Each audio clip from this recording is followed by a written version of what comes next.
Umaga ng Miyerkules, Agosto 20, nang bisitahin ni Pangulong Bongbong Marcos Jr. ang isa pang flood control project sa Bulacan. Kapansin-pansin ang labis na pagkadismay ni Marcos dahil iniulat na tapos at bayad na ng Department of Public Works and Highways ang proyekto na nagkakahalaga ng 55 million pesos, ngunit kahit isang bakal o hollow block ay walang naitayo. Unfortunately, hindi lang ito na project na ganito. Kailangan pa natin na tignan na mabuti lahat ng mga iba.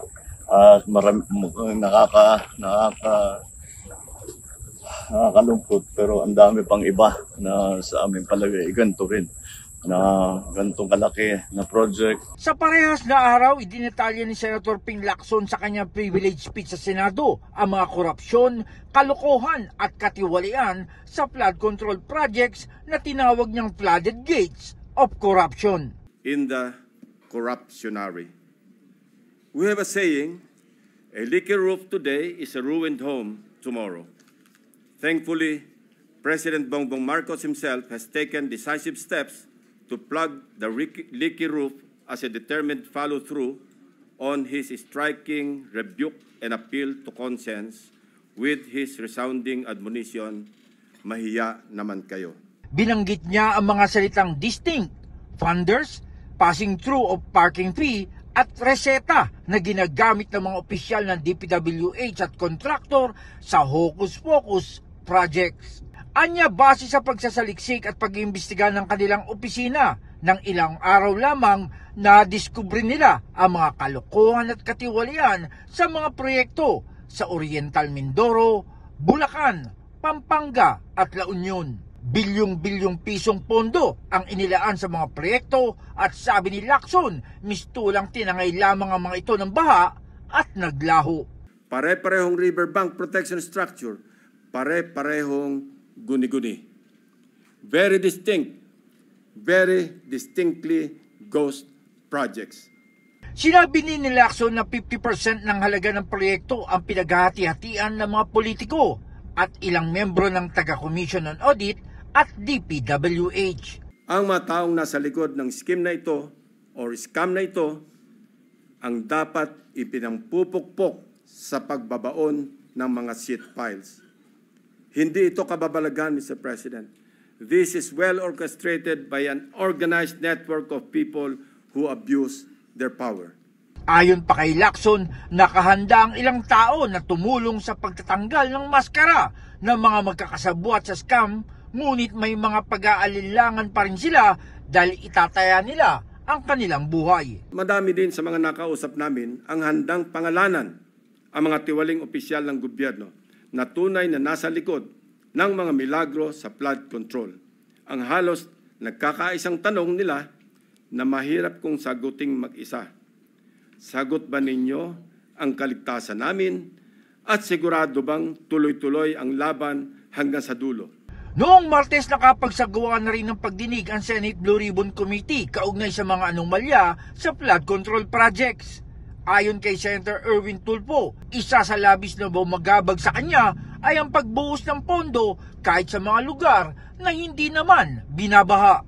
Nasiwalat ang sandamakmak na ghost flood control projects. Kawalan ng master plan at pagpabor sa ilang mga probinsya, gayong hindi naman po kasama sa listahan ng mga flood-prone areas. Nakakapanlumo dahil sa kabila ng bilyon-bilyong pondong inilaan sa flood control projects na ito, ay marami pa rin sa ating kababayan ang nalulubog sa baha. Sinabi pa nito may mga pagkakataon na natatali ang kamay ng mga DPWH officials kapag sumasawsaw o pumapasok na sa eksena ang mga politiko.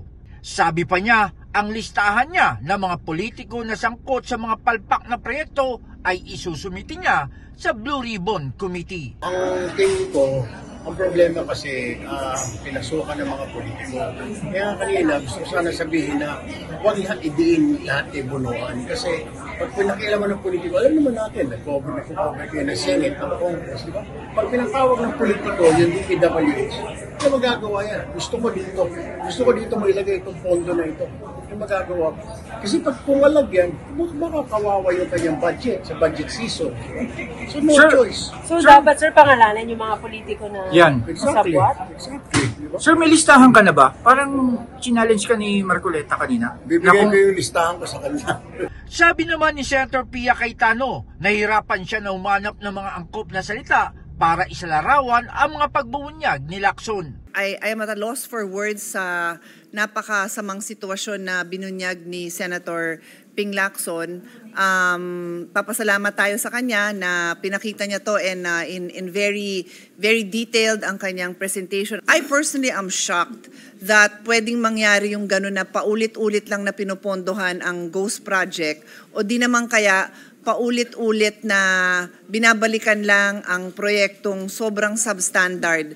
Tapos, yung pala yung sabi nga ni Senator Ping, may standard na ang substandard. Umaasa naman si Deputy Minority Leader Mig Zubiri na may part 2 ang expose ni Lacson at maisama ang iba pang mga lugar sa bansa. I'm hoping that he can give a part 2. Kasi po, kulang pa po yun. For example, kung saan pong home video ng aking nanay sa Bicol, marami din pong ghost project sa Bicol, maraming palpak na project sa Bicol. Ayon naman kay Majority Leader Joel Villanueva, panggagahasa sa pondo ng bayan kung mapapatunayan na totoo ang mga pagbubunyag ni Lacson at anya, hindi niya lubos maisip kung saan napupunta ang bilyong piso o higit pang pondo ng DPWH sa flood control projects dahil patuloy na lumulubog sa baha ang Bulacan. Noong 2023, 1.079 billion pesos a day ang budget ng DPWH alone. 2024, 1.342 billion pesos a day ang budget ng DPWH alone. Ngayong taon po na ito, 2025, 1.37 billion a day ang budget ng DPWH. Ngayon po, dun sa National Expenditure Program na pinirepresenta sa atin ngayon ng 2026, 1.08 billion pesos a day ang budget ng, again, Mr. President, DPWH alone. Si Senate President Pro Tempore Jinggoy Estrada nais na maisama sa pag-imbestiga at humarap sa susunod na pagdinig ang Commission on Audit. Patatawag siguro natin sila, yung mga district engineers, of course, ng Bulacan, Mindoro, and pati yung COA. Kasi hindi magpo-prosper ang ghost project kung walang cooperation ng COA. Basta ako, paniniwala ko, hindi magpo-prosper isang ghost project kung walang cooperation ng COA. Sa darating na araw ng Martes, Agosto 26, inaasahan na magbabahagi ng mga hinimay na detalye ng kanyang mga ibinunyag si Lacson sa pag-uusisa ng mga kapwa senador.